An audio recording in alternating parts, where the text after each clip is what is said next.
சமைக்கலாம்? ஐடியா, வீட்டில் மஷ்ரூம் இருக்குங்க, அதை வச்சு ஒரு பிரியாணி செய்யலாம். வாங்க வீடியோக்குள்ளே போகலாம். மிக்ஸி ஜாரில் கொஞ்சோண்டு புதினா, 3 கிராம்பு, சின்னதாக 3 பச்சை மிளகா, ஒரு பட்டை, இதை வந்து நம்ம பேஸ்ட்டாக அரைச்சிக்கலாம். தவை நல்லா காஞ்சிடுச்சு. இதில் கொஞ்சம் எண்ணெய் ஊற்றிக்கலாம். எண்ணெய் நல்லா ஹீட் ஆகட்டும். எண்ணெய் நல்லா ஹீட் ஆகிடுச்சு. இதில் நான் ஒரு பட்டை, ஒரு கிராம்பு, ஏலக்காய், பிரிஞ்சி இலை சேர்த்துக்கிறேன். அது கூட 2 பச்சை மிளகாய், கொஞ்சம் ஆனியன்.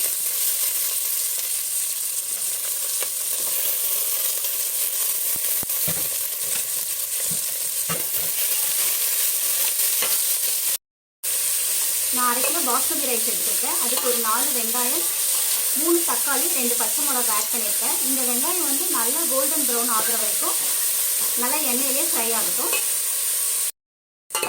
வெங்காயம் பார்த்தீங்கன்னா நல்லா வதங்கிடுச்சு. இந்த அளவுக்கு இருந்தால் போதும். இது கூட நம்ம காஷ்மீரி சில்லி தூள் ஒரு ஸ்பூனு, வெறும் மிளகாத்தூள் 1 ஸ்பூன் போட்டு நல்லா இதை மிக்ஸ் பண்ணிட்டேன். நீங்கள் இந்த டைமில் வந்து நீங்கள் மசாலா போட்டால் தான் அது நல்லா வந்து உங்களுக்கு கலர் நல்லா கொடுக்கும். அதனால் இப்போது எண்ணெயிலே இப்படி ஃப்ரை பண்ணிக்கலாம். இப்போது இந்த ஸ்டேஜில் இஞ்சி பூண்டு பேஸ்ட் போடுறேன். இஞ்சி பூண்டு பேஸ்ட்டு 1 ஸ்பூன்.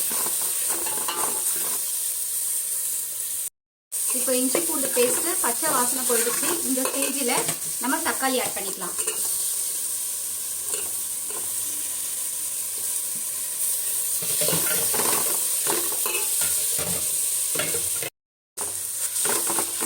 தக்காளி ஆட் பண்ணி கொஞ்சம் வதங்கியிருக்கு. இந்த ஸ்டேஜில் புதினா ஆட் பண்ணிக்கிறேன்.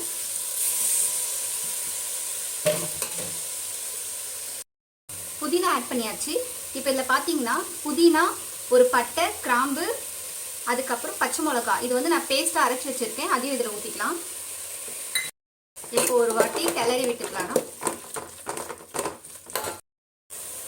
இந்த ஸ்டேஜில் தயிர் 1 கப் ஆட் பண்ணிக்கிறேன்.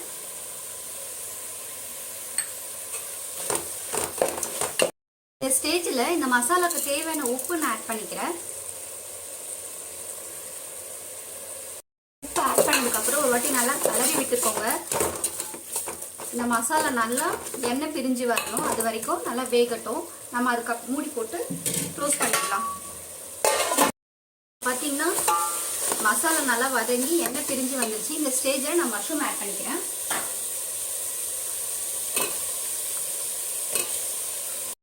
மஷ்ரூம் நல்லா வெந்துருச்சு. இப்போ இதில் 1 டம்ளர் தேங்காய் பால் ஊற்றிக்கிறேன்.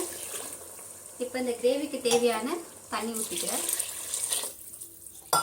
இந்த கிளாஸில் நான் 2 டம்ளர் அரிசி போட்டிருக்கேன். 1க்கு 1.5 டம்ளர் தண்ணி. அது கணக்கு பண்ணி தான் நான் ஊற்றிருக்கேன். இப்போ இந்த தண்ணி நல்லா கொதிக்கட்டும்.